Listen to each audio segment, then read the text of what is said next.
If you're growing fruit trees at home, you're all too familiar with the challenge that deer give you in your pursuit of trying to grow a fruit crop.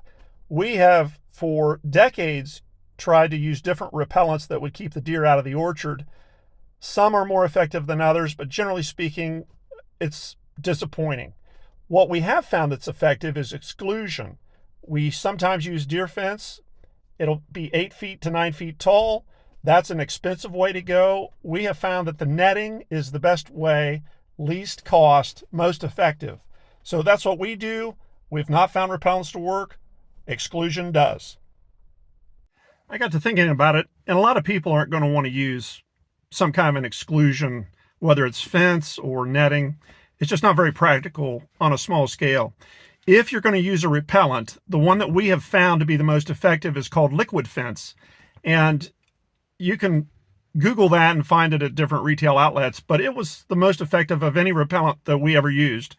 It's rain fast to a fairly good extent. If you put that on, if you applied that once a month, according to the label, I think that you might be able to keep the deer out to your satisfaction. Again, liquid fence, that's the best one that we know of. That's what we would recommend if you go that route.